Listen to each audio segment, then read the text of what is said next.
10 pangunahing benepisyo ng talong. Number 1, mababa ang calories at carbohydrates. Kung ikaw ay naghahanap ng isang gulay na mababa ang calories at carbohydrates, ang talong ay ang sagot. Isang tasa ng hiniwang talong ay mayroon lamang 20 calories at 5 grams ng carbohydrates. Ito ay magandang balanse sa iyong diet, lalo na kung ikaw ay may diabetes o gusto mong magpapayat. Maaari mong gawing substitute ang talong sa mga pasta, bread o rice sa iyong mga ulam. Number 2, mayaman sa fiber. Ang fiber ay mahalaga para sa pagpapanatili ng regular na pagdumi at pag-iwas sa constipation. Ang fiber ay nakakatulong din sa pagkontrol ng blood sugar levels at cholesterol levels sa katawan.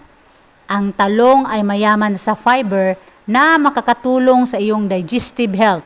Isang tasa ng hiniwang talong ay mayroong 2.5 grams ng fiber.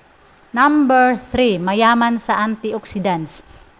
Ang antioxidants ay mga chemical na nakakapaglaban sa mga free radicals na nagdudulot ng oxidative stress at inflammation sa katawan.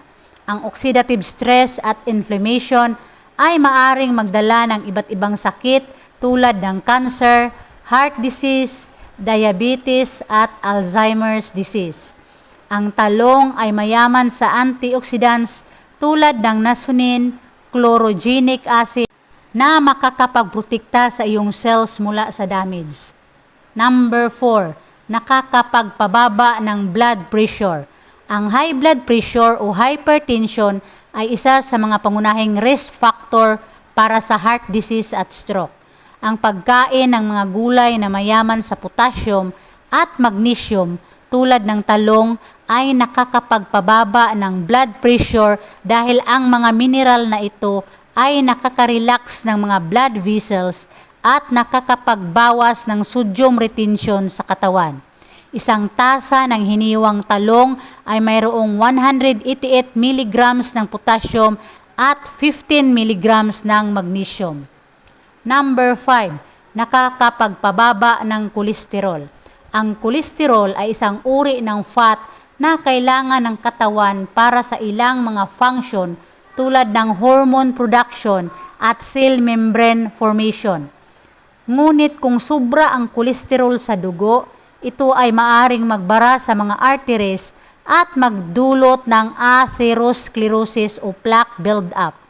Ang atherosclerosis ay maaring magdala ng heart attack o stroke. Ang pagkain ng talong ay nakakapagpababa ng kolesterol dahil ang nasonin na antioxidant nito ay nakakapag-inhibit ng enzyme na nagpo-produce ng kolesterol sa liver. Number 6, nakakapagpabuti ng brain function.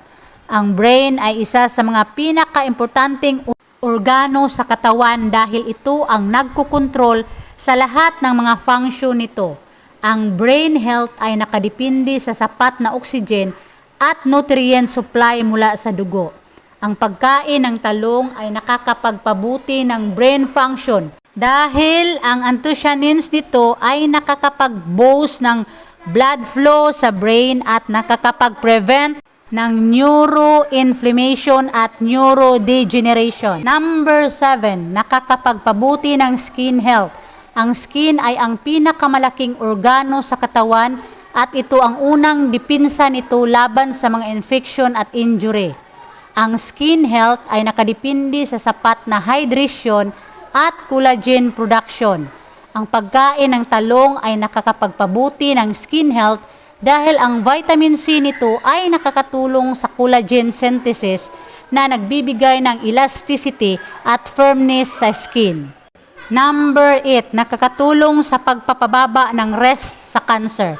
Ang mga phytochemicals at antioxidants sa talong ay nakakapagprotekta sa katawan laban sa mga cancer cells. Ang nasonin na antioxidant nito ay nakakapagpabagal sa paglaki ng mga cancer cells sa prostate, breast at colon. Number 9, nakakabawas ng stress at anxiety.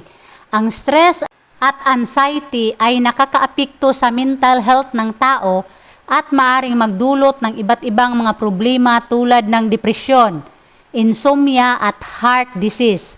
Ang pagkain ng talong ay nakakapagbawas ng stress at anxiety dahil ang nasuni nito ay nakakapagpababa ng stress hormone levels sa katawan. Number 10, nakakapagpabuti ng eye health. Ang mga nutrients sa talong tulad ng vitamin E, C at E ay nakakapagprotekta sa eye health at nakakapagpabuti ng vision. Ang talong ay mayaman sa mga nutrients na nakakatulong ma-prevent ang mga eye diseases tulad ng cataracts at macular degeneration.